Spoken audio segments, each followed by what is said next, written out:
Olá, aluno, olá, aluna, tudo bem com você? Eu me chamo Adeilson Amorim e hoje a gente vai finalizar todo o conteúdo que compreende o estudo da célula. A gente já viu até aqui sobre uma perspectiva histórica, né? Todos, ou pelo menos os principais cientistas que passaram, né, a estudar a célula e que vimos que a contribuição que eles nos deu foi importante para a fundamentação teórica que nós temos hoje, né? A definição de célula. Além disso, nós também estudamos os tipos celulares, eucariontes, procariontes, células do tipo animal, vegetal. Nós também vimos os compartimentos celulares, né, que são as suas organelas, bem como as suas funções. E agora, para encerrar com chave de ouro, né, este módulo do estudo da célula, nós vamos compreender, né, nós vamos entender o principal é, o principal processo metabólico associado à célula, que é o processo de respiração e o de fermentação, em alguns casos. Então, vamos lá? Antes de tudo, gente, eu gostaria de pedir encarecidamente que você me seguisse lá no Instagram, né, o meu arroba é polimatecast, e também aproveitar a oportunidade para pedir que siga lá a página do nosso cursinho, né, cppf.univasf. Então, sem mais delongas, né, sem muita demora, vamos ao que interessa. Então, quando a gente fala ou ouve, né, a palavra respiração, muito comum, né, de se associar com o pulmão, né, com os pulmões, porque estes são os órgãos que são responsáveis pelas trocas gasosas, né?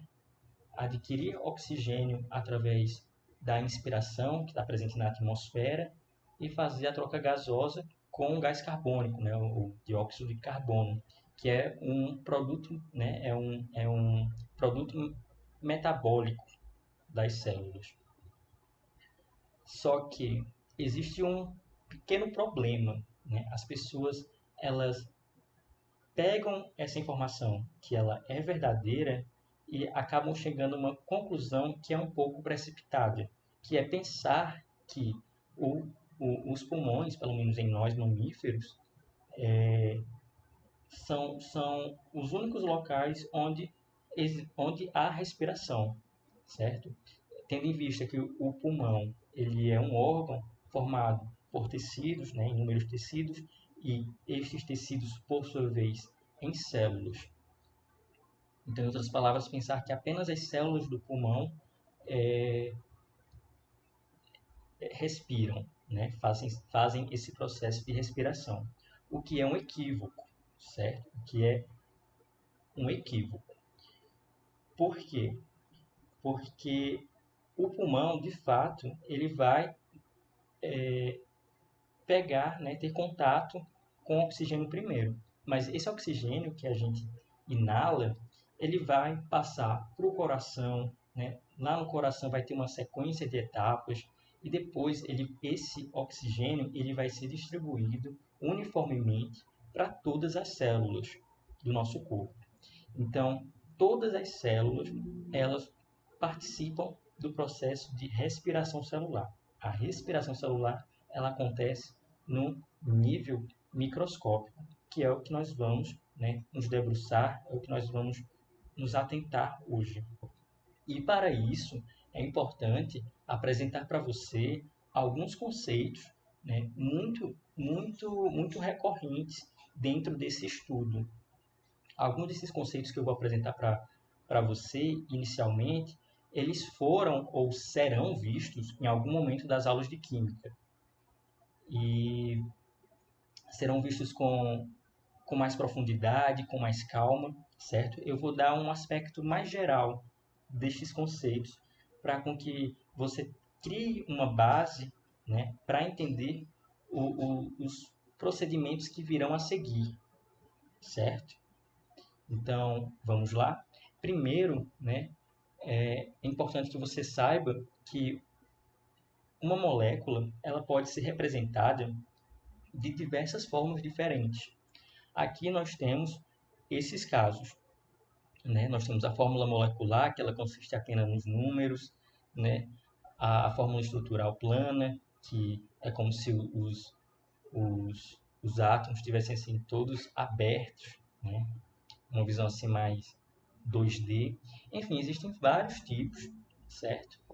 Então é importante que você saiba isso. A gente vai, nessa aula, ver mais essa fórmula estrutural plana e esta fórmula molecular, certo? Então, além disso, um outro conceito que vocês devem dominar é o da isomeria, que no caso consiste em moléculas que possuem a mesma composição, né, só que com uma geometria diferente. Ou seja, moléculas que possuem a mesma quantidade de átomos, né, elas podem se diferenciar apenas pela forma como esses átomos eles estão arranjados, né, na molécula. E isso garante propriedades diferentes. Então, é isso.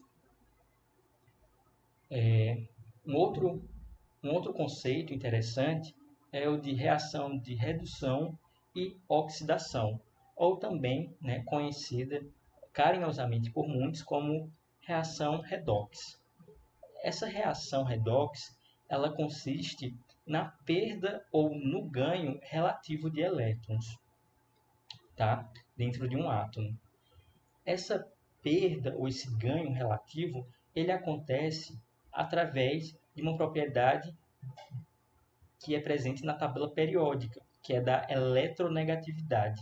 Essa propriedade ela nos diz que os átomos mais eletronegativos eles vão crescer de baixo para cima e da esquerda para a direita.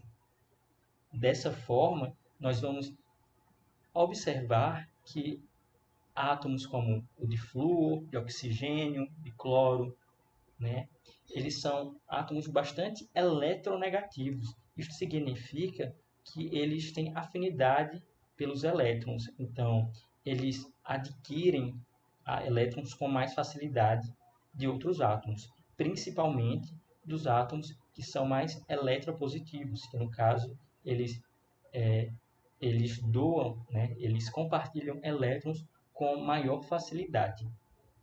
E por que eu digo perda ou ganho relativo, né? Eu trago isso entre aspas.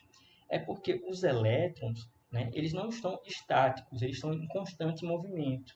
Então, esta perda ou este ganho, ele vai ser momentâneo, né? Os átomos eles vão interagir de forma que consigam estabelecer a, a sua camada eletrônica de valência com uma estabilidade de 8 elétrons. Então, isso vai ser possível através, né, dessas interações entre os átomos. O hidrogênio e o hélio eles são as únicas exceções, né, dessa regra. Eles precisam apenas de 2 elétrons para conseguir adquirir a estabilidade. O hélio, na verdade, ele já é um elemento estável. Quer dizer, estável. Ele é um elemento estável. Só que com 2 elétrons na camada de valência. Então, é sobre isso. É sobre perder e ganhar relativamente elétrons. Só que quando a gente fala, né, diante de sistemas biológicos, é muito mais comum a gente falar sobre o ganho ou a perda relativa de íons de hidrogênio. Isso porque os elétrons eles não vão, né, sair de um canto para o outro. Eles vão estar acompanhados de um átomo ou de um íon, como é este o caso, né, do íon de hidrogênio. E o íon de hidrogênio ele é o mais visto, né, quando a gente fala sobre sistemas biológicos, porque é o que está mais presente, certo? Agora, uma outra propriedade, né, é a, a das moléculas que são transportadoras de elétrons, que são estas duas aqui, né? O NAD e o FAD. Eu coloquei aqui entre parênteses, né, o nome dessas moléculas, mas é importante que você saiba essa sigla, né? NAD e FAD. Essas moléculas, né, como o nome ela já sugere, elas vão carregar elétrons de um local para o outro dentro da célula. E quando isso acontece, há a redução ou oxidação. Nesse caso, o NAD+, quando ele reduz, ele vai ganhar elétrons, né? Então ele está trazendo elétrons consigo. E quando ele vai depositar, né, ele vai deixar em algum local esses elétrons, ele vai oxidar. A mesma coisa, a mesma situação se repete com o FAD. Então aqui embaixo nós temos, né, uma equação, né, onde mostra, né, como que acontece essa redução e oxidação do NAD e do FAD. Então, o NADH, né, é esta molécula com íons de hidrogênio ou com elétrons, ela, ao, ao, ao reduzir, ela vai garantir esses elétrons, né, sendo depositados em algum outro local. A mesma coisa acontece com o FAD, H2, e o oposto com a oxidação, né? Então, a molécula NADH ela vai oxidar. Quando isso oxida, significa que ela vai perder elétrons e aí ela vai voltar à sua natureza, que é de NAD+.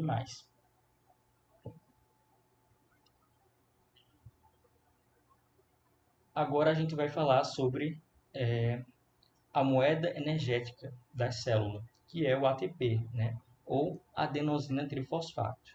Nós temos aqui a representação dessa molécula, dessa macromolécula, e a gente vê, né, que as propriedades dela de base nitrogenada do tipo adenina, ribose e a presença de 3 fosfatos é o que constitui, né, o nome dessa molécula.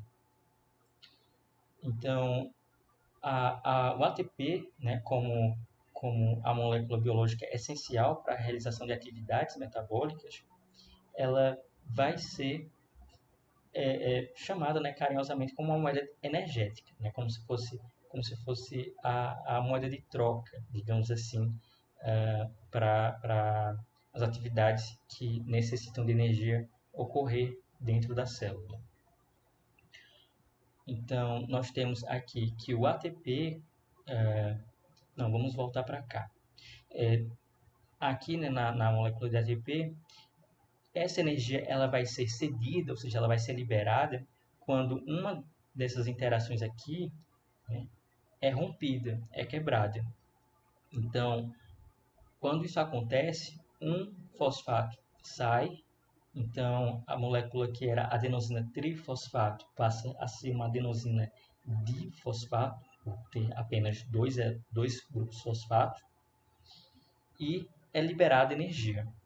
Nessas ligações aqui existe uma grande tensão energética. Então, é onde ocorre essa ruptura. Então, isso aqui é um outro esquema, né, que ilustra isso. Quando isso acontece com o auxílio da molécula de água, né, o H2O, e uma outra, e uma enzima, que é a ATP sintase. Mas isso não é muito relevante agora. Então, como é que nós adquirimos energia, né? Nós adquirimos através da alimentação, né? Como a Magali aqui. Então, nela nós conseguimos, né? Através de tendo em vista, claro, né? Uma dieta balanceada, né? Nós vamos consumir proteínas, lipídios, carboidratos, e tudo isso vai ser transformado em energia para ser utilizado dentro da célula. Só que essas proteínas, esses lipídios, esses carboidratos, eles são macromoléculas. E se você lembra lá da aula de membrana plasmática, você vai saber que estes componentes eles não vão atravessar facilmente essa célula, porque a membrana plasmática, né, a sua constituição impede que moléculas muito grandes consigam atravessá-la. Então, para isso, é preciso que elas sejam quebradas, que elas sejam fragmentadas, passando de polímeros para monômeros. E aí, lá dentro da célula, esses monômeros eles vão se agrupar de outras formas e vão transformar-se em polímeros novamente. Então, quando a gente fala sobre o ATP, ela vai ser uma substância muito energética que, ao ser degradada, ela vai liberar energia. Essa energia liberada, né, que ela vai ser utilizada para o processo de respiração e o de fermentação, que é o foco dessa aula aqui. Além disso, é liberado calor. E aí, essa respiração e essa fermentação, elas vão se tornar, né, uma substância menos energética do que inicialmente, pois, afinal de contas, elas foram, né, degradadas. E agora, né, que eu já falei sobre os principais conceitos, né, então agora vamos de fato compreender como é que acontece a fermentação e a respiração. A fermentação, ela também pode ser denominada como um tipo de respiração. É uma respiração anaeróbia. Isso significa que é uma respiração que não tem a presença de oxigênio. Isso pode parecer um pouco confuso à primeira vista, porque a nossa respiração ela necessita de oxigênio.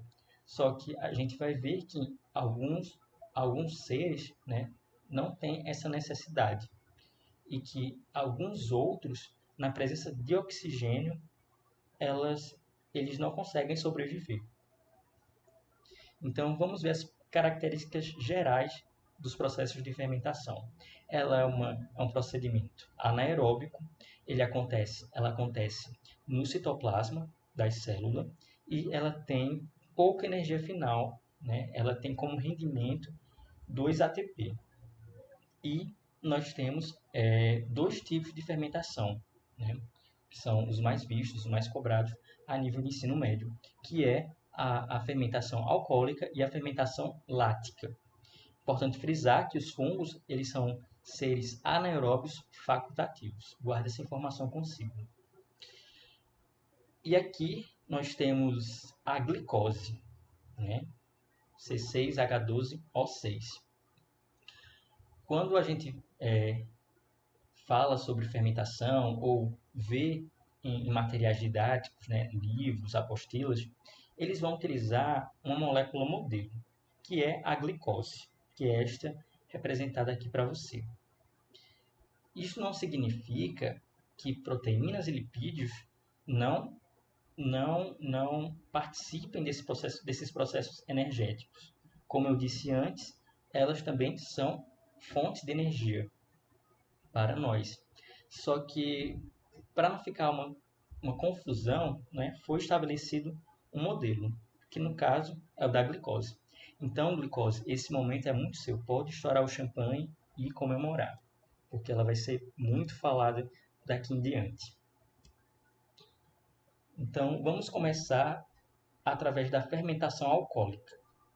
Nós temos a molécula de glicose, ela vai ser quebrada, certo? Ela vai ser cortada, e aí ela vai ter como produto final o ácido etílico, né, o etanol, o gás carbônico e a fonte de energia, né, que é o ATP. Isso acontece em fungos, certo? Eu tenho aqui representado para você um gênero do fungo que faz esse tipo de fermentação alcoólica. E essas leveduras, né, esses fungos, ao realizarem esse procedimento, eles contribuem para a produção do fermento biológico, né, que é muito utilizado para fazer pão, né, e o vinho. Eu não sei se você já teve a oportunidade de visitar uma vinícola ou ver algum vídeo, né, sobre produção de vinho, mas você deve saber que os vinhos eles ficam armazenados em tonéis. Esses tonéis, eles são hermeticamente fechados, eles são completamente fechados. Por quê? Porque lá dentro possui essas leveduras, né? E elas vão trabalhar diante da não presença de oxigênio. Então, uma vez que esse tonel ele se abre, né, em algum momento, assim, que não deveria acontecer, a levedura ela deixa de trabalhar. Então, nós não conseguimos, né, ter o produto final, que é o almejado, que é o vinho. Pronto, agora vamos falar sobre a fermentação lática. O procedimento ele é muito similar. Nós temos uma glicose que vai ser quebrada e como produto final nós vamos ter dessa vez agora o ácido lático e a energia. Note que nós não temos o gás carbônico. O gás carbônico ele é fundamental para o processo, né, desse processo do vinho, certo? Desse procedimento que faz o vinho. Então, aqui na fermentação lática, né, nós temos dessa vez uma um, nós temos bactérias, né, do gênero Lactobacillus que vão ah, ao fermentar e produzir o ácido lático, né, elas vão fazer o queijo, né, todos os derivados do leite que você puder imaginar, iogurte, requeijão. Essa fermentação lática, ela também acontece em nós, seres humanos, né, nas nossas hemácias. Lembra, assim, na verdade, não sei se eu devo dizer lembra, né? Mas, assim, quem faz academia, né? É comum de ouvir dois termos, né? Que é atividade aeróbia e anaeróbia, né? Tem tudo a ver com a aula de hoje. Então, como essa aqui é uma respiração anaeróbia, né? Então, não, ela acontece na não presença de oxigênio, então exercícios anaeróbicos, né? Eles, como isso aqui é representado, né? Ele vai demandar uma diminuição, né, de oxigênio dentro do seu organismo. E é isso que vai causar, né, a fadiga, né, a cãibra, o cansaço depois desses exercícios físicos. E agora a gente vai falar sobre uma outra coisa, né? Agora, a gente falou sobre a respiração anaeróbia até aqui, e agora a gente vai falar sobre a respiração aeróbia. Essa é um pouquinho mais complexa do que as outras que a gente viu até aqui. E ela consiste em 3 fases, né? Que é a fase de glicólise, onde ela vai acontecer no citoplasma, ela não vai ter necessidade de oxigênio e vai ter como produto final 2-ATP. Está percebendo como isso está bem parecido com as respirações anaeróbias? Acontece que a glicólise ela também acontece na respiração anaeróbia. Aquela parte que eu falei, onde ela é cortada, ela é quebrada, a molécula, a gente vai ver, né, como é que isso acontece passo a passo, daqui a pouco. Então, além da glicólise, nós temos o ciclo cítrico, né, ou ciclo de Krebs. Eu prefiro utilizar ciclo cítrico, mas você também pode ver aí em livros como ciclo de Krebs. Né? Krebs é porque o pesquisador que descobriu, né, conseguiu destrinchar esse ciclo, tinha o sobrenome que é Krebs, eu suponho. Então, ela acontece em uma outra região, né? Ela acontece agora na matriz mitocondrial. Então, por isso que a mitocôndria ela vai ser muito importante, né? Ela vai ser assim destaque dentro do ciclo cítrico e também da cadeia respiratória. Então, como ela acontece, né, dentro da mitocôndria e então nós temos a necessidade de oxigênio e também ela vai ter como rendimento final 2 ATP. eu acabei de verificar uma incoerência aqui. Eu coloquei 2 ATP na glicólise e na verdade são 4, certo? Me perdoe por isso. E a última etapa é a cadeia respiratória. Ela acontece na membrana interna da mitocôndria, também necessita de oxigênio e ela tem como rendimento final 34 ATP. Então, a gente vai ver que a respiração aeróbia ela vai ser um pouquinho mais complexa, mas também ela vai trazer muito mais ATP no final. Então, vamos ver, né, como é que acontece cada uma dessas etapas. Vamos pensar da seguinte forma, né, que essas 3 etapas, glicólise, ciclo cítrico e cadeia respiratória, elas são pessoas não, né? Elas são o que elas são, vamos dessa maneira, né? Elas são, não sei o que eu posso utilizar, não, vamos utilizar como se elas fossem pessoas, talvez assim seja mais prático para você. Elas são pessoas que estão ali, né, tentando investir na bolsa de valores. Então, a gente vai ver, né, todo esse procedimento, né, que é de, de, do rendimento que elas podem ter.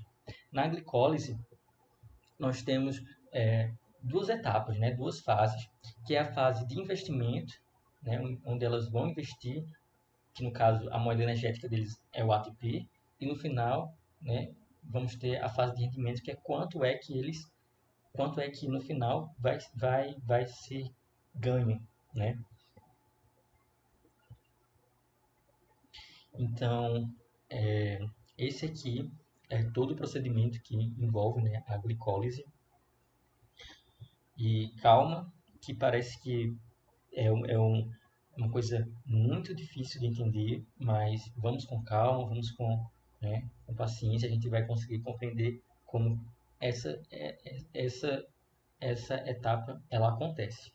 É importante frisar aqui para você que o mais importante é que você compreenda, você entenda como é que esses procedimentos eles acontecem. É muito mais importante do que vocês decorarem os nomes de cada uma das moléculas, dos componentes que estão envolvidos nesse procedimento, né? Nesse e nos demais. Então vamos lá. Então, nós temos inicialmente a glicose. Essa glicose, né, ela vai investir a sua primeira moeda energética, seu primeiro ATP, e aí esse fosfato ele vai deixar de ser um ATP para ser um ADP, isso é denominado como uma desfosforilação, e esse fosfato perdido ele vai ficar junto com a glicose. Então, a glicose ela passa a ser chamada de glicose 6-fosfato. Isto porque ela está no 6º carbono. Como eu sei, né, qual carbono que ela está? A gente vai dizer aqui que cada uma dessas bolinhas aqui, cada uma dessas esferas é um carbono, certo? Da molécula. Lembra que a glicose são 6 carbonos? Pois é. Então, vamos dizer que a numeração ela se dá da esquerda para a direita. Então, esta aqui é a 6ª, portanto, glicose 6-fosfato. E aí, essa glicose 6-fosfato, ela passa por uma isomerização, né? Por um processo de isomeria, e ela se torna a frutose 6-fosfato. E aí, novamente, nós temos mais um outro ATP investido, ocorre novamente a desfosforilação, a desfosforilação, e o outro ATP ele vai ficar na outra extremidade. E aí nós vamos ter a molécula, né, vai ser chamada agora de frutose 1,6-difosfato, porque ela apresenta 2 fosfatos, um no primeiro carbono e outro no 6º carbono. Quando isso acontece, isso gera uma instabilidade. A presença desses 2 fosfatos nas extremidades gera uma instabilidade que gera um rompimento dessa molécula.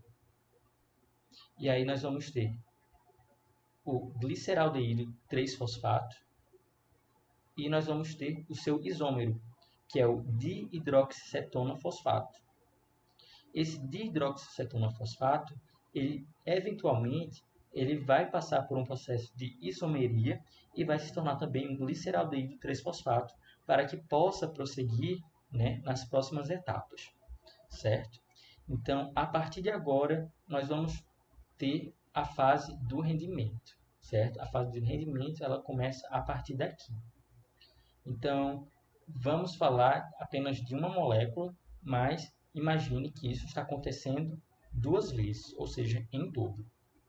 Então, o gliceraldeído 3-fosfato ele vai passar por um processo de oxidação e aí vai ser anexado, né, junto a ele um 2-NAD+, que vai ser reduzido em NADH e também vai ter uma outra, né, um outro fosfato que vai ser ali anexado, né, junto com esse NAD+, né? É esse NAD+, que vai trazer esse fosfato, certo? Se você estivesse perguntando sobre isso. Então, ele vai ficar aqui na outra extremidade. Então, temos a 1,3-difosfoglicerato, né? Então, houve um processo de isomerização também, né? Porque já é um outro nome. E aí, novamente, vai gerar uma instabilidade, né? E aí, um fosfato ele vai sair, né? Ele vai se juntar com um ADP, formando um ATP. Então, foi ganho um ATP até agora. E aí, essa molécula, ela segue adiante. Ela vai ser, após essa desfosforilação, ela vai se tornar o fosfoglicerato. E aí, ela vai passar por um processo de isomeria, onde o fosfato ele vai mudar de posição, né, ficando no segundo carbono, e sendo a fosfoglicerato. E aí, junto com a adição, né, de molécula de água, esse fosfoglicerato ele vai se tornar instável. E aí, o fosfato ele vai também ser liberado, junto com o ADP que está ali presente no citoplasma, formando um ATP. E aí, havendo essa desfosforilação, na etapa 10 aqui, nós temos no final a molécula que é o piruvato, né, ou ácido pirúvico. Então veja de que forma a glicose se transformou no piruvato. Nós temos aqui nessa representação, né, uma forma mais curta dos procedimentos, evidenciando principalmente os produtos finais, né, quantidade de NAD+, de ATP, de ácido pirúvico que está envolvido, né, que produziu, que está associado de alguma maneira com esse processo de glicose. Então, no final, nós vamos ter um rendimento de 4 ATP e 4 NADH. Por que 4 ATP? Porque lembra, eu falei que isso acontece em dobro. Então, se eu receber 2 ATPs, né, isso acontece também na outra molécula, né, quando ela foi transformada em uma dessa daqui. Então, esse ganho também ele é contado, certo? Então, por isso que são 4 ATPs. E agora a glicose, né, tá toda feliz aí, porque, né, ela saiu no lucro no final desse investimento. Essa aqui é a mesma coisa que eu expliquei no último slide de apresentação, só que de uma forma, né, mais complicada, para mostrar como tudo pode complicar um pouco mais. Isso aqui é só mostrando, né, a molécula aberta, né, com todos os átomos, ligações. Veja que causa uma certa poluição visual, né? Fica um pouco mais difícil de ver e entender como é que acontece. Por isso que eu trouxe aquela imagem, né, para explicar, porque eu acho ela bem mais efetiva. Uma coisa que eu posso pontuar aqui, que eu não falei lá, é que os processos de isomeria eles acontecem através de de enzimas, né? Aqui, ó, nós temos enzimas em cada um desses processos de isomeria, né? Cada uma delas possui um nome. E como eu disse, né, não é importante que você decore, né, você grave esses nomes, apenas que existe, né, uma enzima ali contribuindo para esse processo, né, de isomeria das moléculas. Agora, nós vamos falar sobre a segunda etapa, que é o ciclo cítrico, né, ou ciclo de Krebs. Deixa eu só tomar um gole aqui que minha garganta está já falhando. Então, esse ciclo cítrico, ele vai dar continuidade com o que foi, adquirido como produto final na glicólise, que no caso foi o piruvato, né? No caso, 2 piruvatos. Então, novamente, nós temos as coisas acontecendo em dobro, né? Como são 2 piruvatos, então vai haver 2 ciclos cítricos. E aí eu vou explicar aqui em um, mas tenha em mente que isso está acontecendo 2 vezes, todo esse procedimento. Então, esse piruvato, ele vai haver uma descarboxilação, ele vai se transformar em uma outra molécula, que é o acetil, e vai se juntar com acetil-CoA, que é uma coenzima, com a presença de 2 carbonos. Esse acetil-CoA, ele vai agora, né, sair do citoplasma e vai chegar na matriz mitocondrial, que é onde esse procedimento, né, do ciclo cítrico acontece. E ao fazer isso, ela vai reagir com uma outra molécula presente lá na matriz mitocondrial, que é o oxalacetato, formado por 4 carbonos. E aí, quando isso acontece, ela vai se transformar na molécula citrato, né, com 6 carbonos, com a ajuda também, né, dessa enzima aqui, que é a citrato sintetase. Todos esses nomes aqui, né, próximos aos números, são as enzimas que estão, né, fazendo essas isomerias, certo? Então, o citrato, ele vai passar por uma isomeria e aí vai se tornar o isocitrato. O isocitrato, ele vai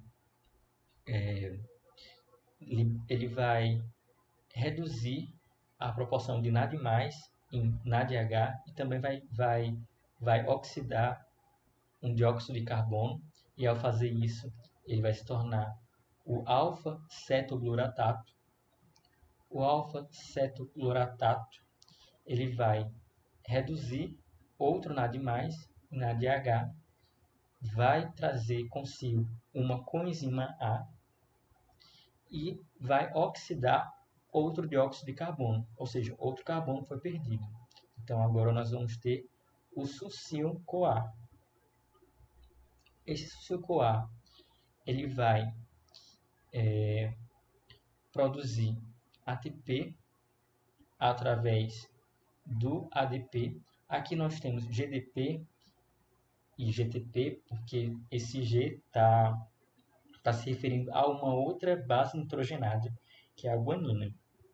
Mas você pode considerar isso aqui como um ADP que vai ser reduzido em um ATP, certo? E a coenzima A, ela vai, né, ser liberada. E aí nós vamos ter o succinato, que vai reduzir o FAD em FADH2, se transformando no fumerato. O fumerato, por sua vez, ele vai, junto com uma molécula de água que vai estar presente, vai se transformar no malato, e o malato ele vai reduzir o NAD em outro NADH, se transformando no oxalacetato.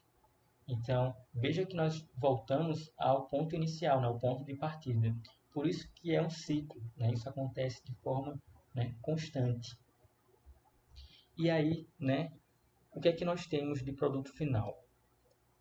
Bem, no final o ciclo cítrico ele rendeu 2 ATPs, 6 NADH, 2 FADH e 2 KH2. Né? Eu acho que acho que não está presente aqui esse KH2, né? Essa imagem não representou. Mas é um outro componente que também vai ser importante para a produção de energia. Então aqui nós temos a reação, né? Se essas etapas da respiração aeróbica fossem pessoas, né?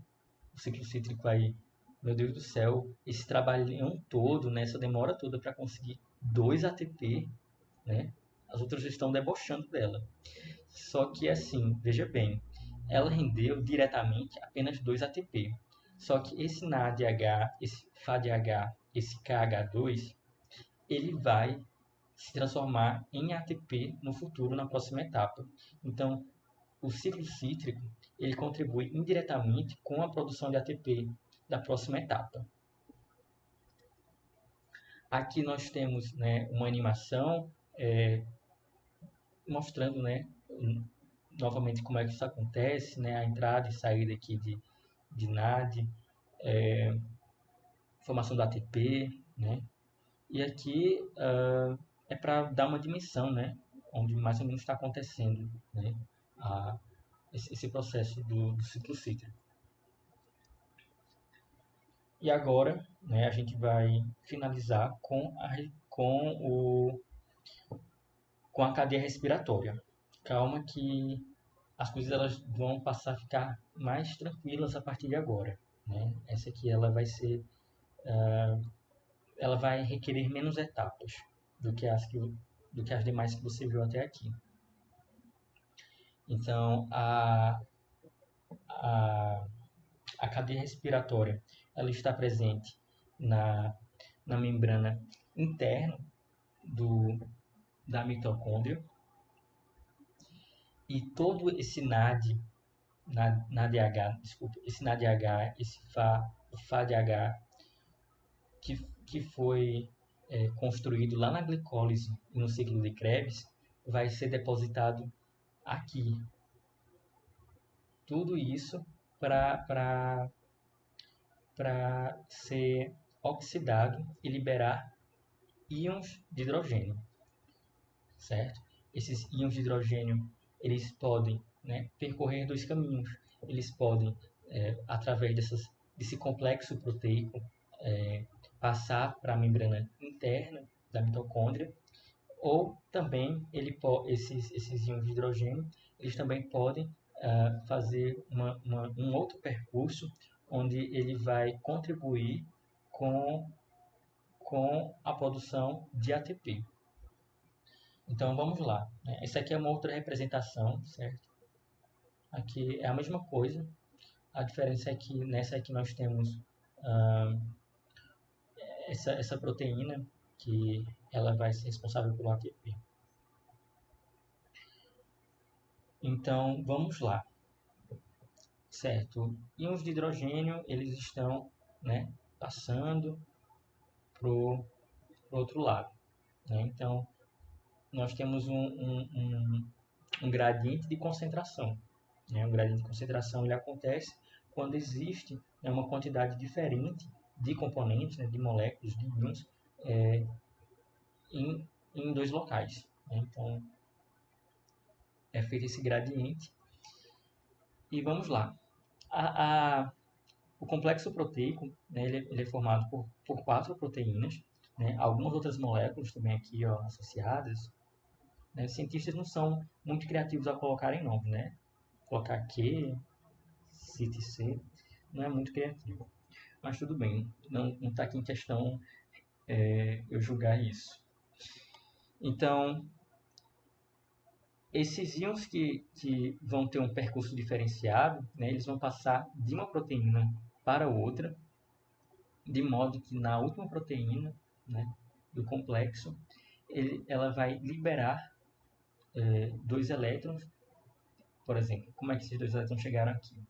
Imagine que um íon entrou aqui, né, e um outro aqui. Então eles passaram, né, a ter esse percurso até final. Esses dois Desculpa. Esses dois elétrons, tomar um outro gole aqui de água, senão a voz vai falhar de novo. Então, como eu havia dizendo, esses dois elétrons, no final, eles vão se encontrar com uma molécula de oxigênio. Esse oxigênio ele vai ser repartido e vai gerar, né, uma molécula de H2O. Esse encontro dos íons, né, dos íons de hidrogênio com oxigênio, é o que faz com que essa proteína ela trabalhe. E quando ela trabalha, ela vai produzir ATP. Né? Porque junto dessa proteína, eu não me recordo o nome dela, mas ela funciona como se fosse uma centrífuga. Os íons de hidrogênio que estão aqui na membrana interna, eles passam, né, eles são rotacionados, e aí isso acaba gerando uma energia. Aqui já tem um ADP, e aí transforma em ATP no final. Então, é dessa forma que o oxigênio, né, está relacionado com a produção de energia. Então, no final, nós vamos ter como rendimento total 38 ATPs. Olha só a diferença. Como é que isso aconteceu, né? Isso aconteceu devido às contribuições das etapas anteriores da respiração aeróbia. Então, 10 NADH vamos transformar em 30 ATP, 2 FADH em 4 ATP e 2 KH2 em 4 ATP, resultando no final 38 ATPs. Então, veja a diferença, né? Como ela é gritante na produção de ATP em relação à respiração anaeróbia. Então, eu vou fazer aqui um breve resuminho, né, dessa respiração aeróbia, porque ela de fato é um pouco mais complicada. Então, nós temos aqui as três etapas integradas, né? A glicólise, né? A glicose no final é quebrada em piruvato. Esse piruvato ele vai, né, formar ATP, NADH, e aí esse piruvato ele vai entrar dentro do ciclo cítrico, né? Vai ter através da acetil-CoA, e aí vai ser liberado NADH e dióxido de carbono. E desculpa, isso aqui é a oxidação do piruvato. Aí depois da oxidação do piruvato, ela vai entrar no ciclo cítrico, onde tem aquela trabalheira danada, produção de ATP, dióxido de carbono, NADH, FADH2, e tudo isso, né, tudo isso que foi feito, foi produzido, vai ser levado para a bonita, né, que é a cadeia respiratória, onde, né, novamente, nós temos gradientes de concentração, né, complexo proteico, esses íons de hidrogênio atravessando através da proteína e também pegando um percurso alternativo, reagindo com o O2, formando o H2O, que vai, essa reação, né, do O2 com os íons de hidrogênio formando o H2O é importante para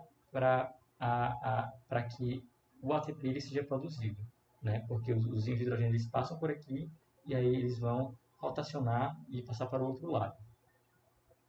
Então é isso, gente.